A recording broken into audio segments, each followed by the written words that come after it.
Hello, we are pleased to share highlights from the October 24th, 2019 Enhancing Public Spaces with Nature webinar, brought to you by Cities Connecting Children to Nature, an initiative of the National League of Cities Institute for Youth, Education and Families, and the Children and Nature Network. Highlights will include a short animated video about the features and benefits of nature play spaces and a case study from Madison, Wisconsin. This webinar is the third in a series that focuses on strategies cities are using to increase equitable access to nature. Webinars can be found in the Implement Strategies section of the city's Resource Hub at childrenandnature.org/cities.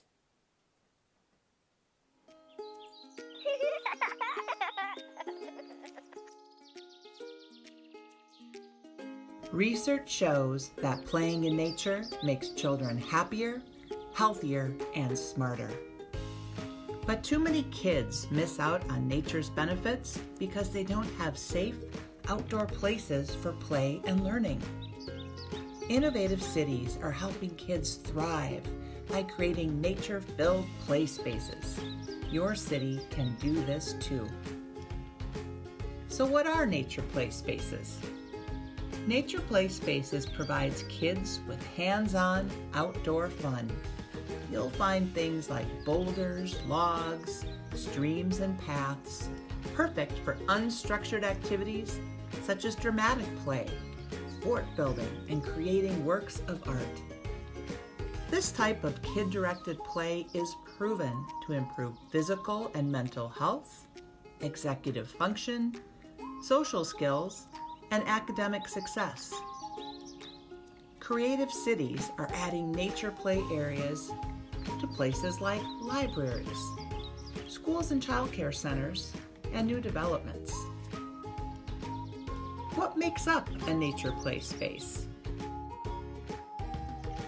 Looping trails and meandering paths, even in small areas, get kids moving. They encourage curiosity and exploration.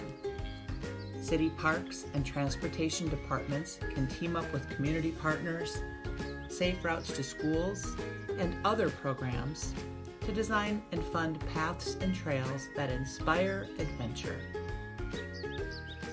Kids love to play and learn around water.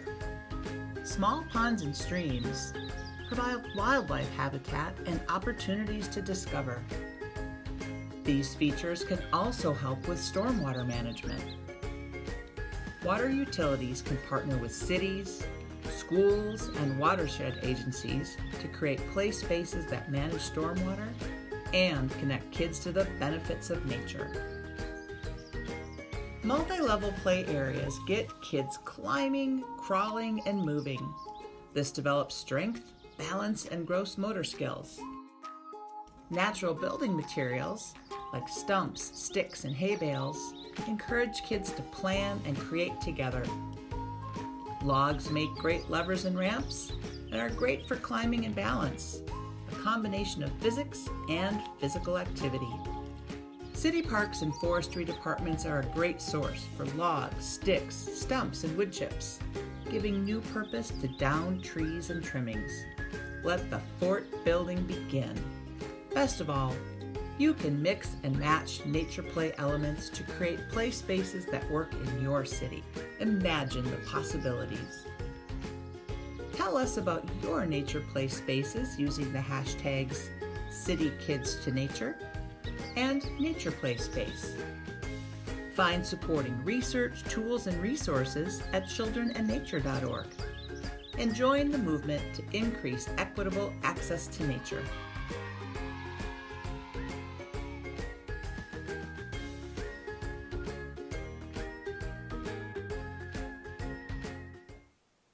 Now we'd like to share a case study presented by Sonia Sandkaran, Cities Connecting Children to Nature Coordinator for the City of Madison, Wisconsin. I am here from Madison. Thanks for having me. I am the coordinator for the city's Cities Connecting Children to Nature initiative for Madison. Okay, I'm just going to ask you one more time if you can still hear. Hello? Yes, Sonia. Yes. Oh, Sonia, great. Thank you. I switched to a headset. So we got started with this project in about April, I want to say, with planning. And we started out by working at a space that has been actually considered for a nature park for quite some time. It was originally proposed in a different area of this very large, beautiful park that is on the lake, on one of our big lakes in the city of Madison. It was proposed for another area, which is by a community garden. And that community garden is very heavily used by our Hmong neighborhood, a neighborhood that is predominantly has a predominantly Hmong population there. And the grandparents that would use the community garden would take their children to the playground there, and they had a special attachment to that playground. And so when the nature park was proposed, there was a big controversy about it because they didn't want a nature park. They liked their park that they would bring their grandchildren to, that they would play, because they could see the kids from there. They knew that there was like a good measured amount of risk that they kind of felt was associated with that park. So this nature park has been relocated to another space, and then we have actually, through this process, because of that experience, decided to engage very intentionally with the neighborhoods near there that utilize the park.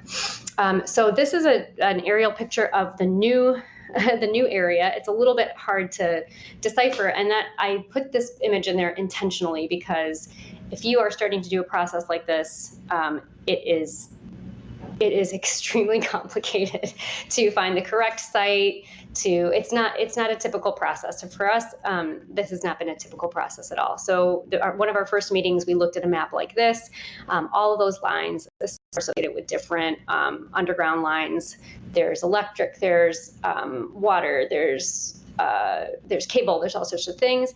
And then in addition, if you see there's an area that's blacked out, that is all considered a flood risk area. And so normally with a playground, you would not build somewhere there. But because this is a nature park, it has materials that will biodegrade and we're kind of setting a new standard. So we looked at these three different sites. Site one was a place that our kids really liked. I worked with kids for this project, which I'll talk about a little bit in a moment.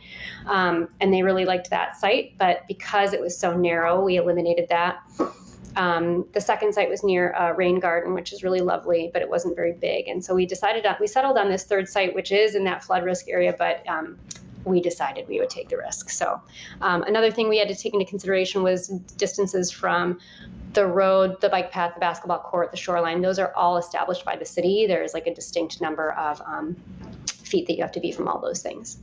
So when we started looking at design, there were a few different parties several different groups that kind of contributed to this design, and I was brought on to engage with all of them. So first and foremost, we worked with the Bayview Community Center, which I started talking about. They are mostly a Hmong population. There is also people from our Latino American community and African American and a smaller population of our white community members. And so we tried to get a diverse some diverse opinions from our kids in that neighborhood in particular on what they would like to see in this space. So I worked with their after school program and then led into the summer program, getting opinions from our 4th and 5th graders in particular on design ideas. I also went and spoke to seniors during their tea and talk sessions to kind of understand what their what some of their preferences would be for this space. And I'll talk more about that in a minute. And then we worked with the Parks Division. Obviously, our landscape architects informed us quite a bit. And then operations, one of our big goals for this is to work with operations and work with materials that are byproducts of the forestry operations in the city. So like, branches, logs, things like that. So big design opportunity there was to understand what kind of materials they have for our use. And then with the Madison Department of Civil Rights, we worked with a Disability Rights and Services Program specialist to inform accessibility. Accessibility is a big priority for us, increasingly as we become more aware of what that really means as a city.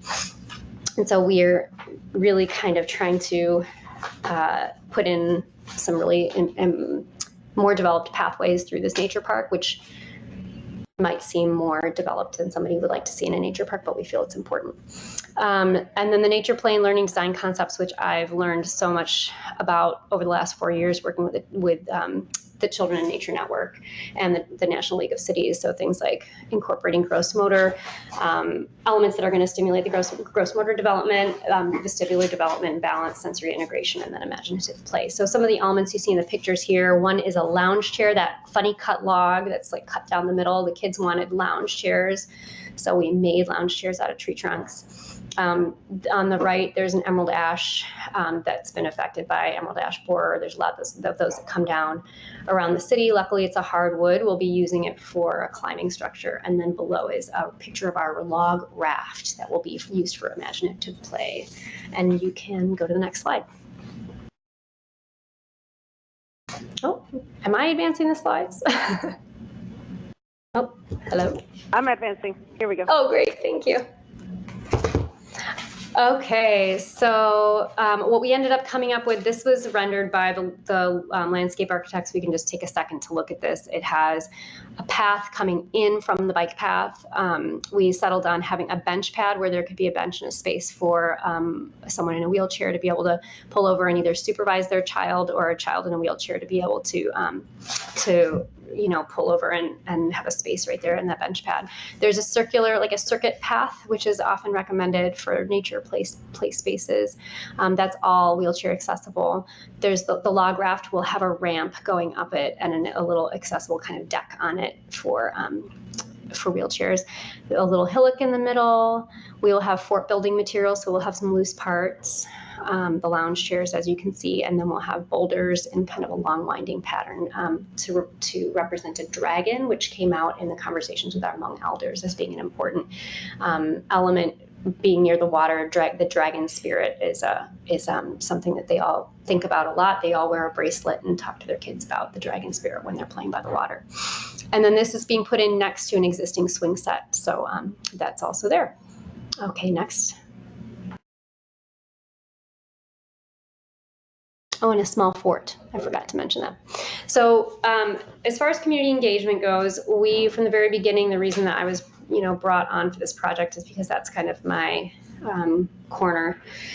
I worked on engaging youth and residents and co-designing this kind of nature play space, and we feel that this is extremely essential for a lot of reasons. First of all, because it's their space, but it also addresses some of these bigger picture issues that we see as a city, which is disproportionate planning and use of public outdoor spaces by our white middle and upper class community members. So this is like a kind of an intentional effort to bring more representation into that process. Also, the design of the park needs to be relevant to various groups, both culturally and different groups of different generations. So like incorporating the dragon, or the fort came from a conversation not just with the children but the elders talking about a hut on, like, a lot of this time that they spend outdoors or have spent outdoors in their life has been farming, and having a hut for shelter and rest was an essential part of their kind of outdoor experience. So those kinds of things so the park doesn't represent a single culture, but that maybe feels comfortable to people coming from different cultures. We're putting in planters that will be accessible for our elders too. They're higher and will have medicinal herbs in them. So that's also something relevant for that older generation. And it also invites youth and marginalized communities to consider themselves as an essential part of planning their own spaces. And so it just provides them a space for voice, but also we did some career training. We brought in the landscape architects to meet the kids and talk to them about what that really is. And that was really important. Okay, next.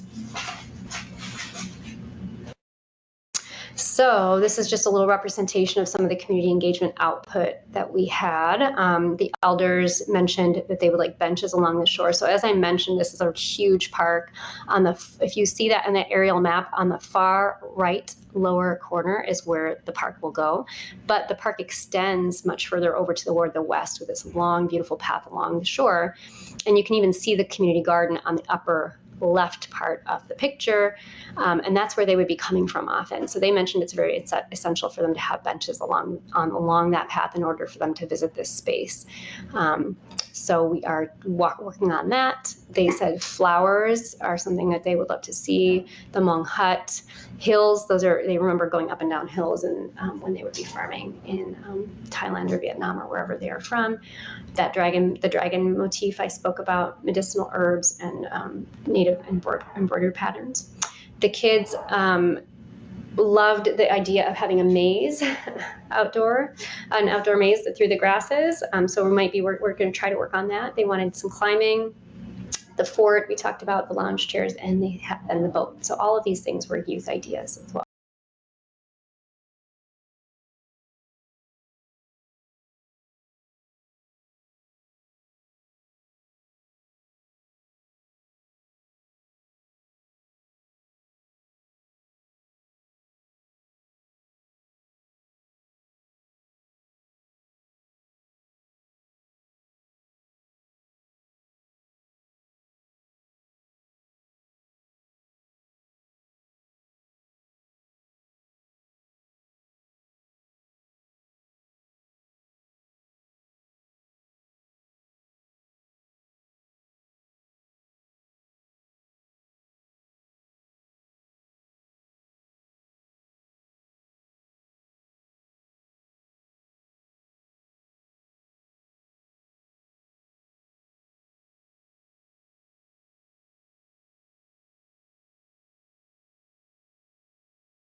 We hope you enjoyed highlights from our Enhancing Public Spaces with Nature webinar. More information about nature play spaces and additional nature connection strategies for cities can be found at childrenandnature.org/cities. Thank you.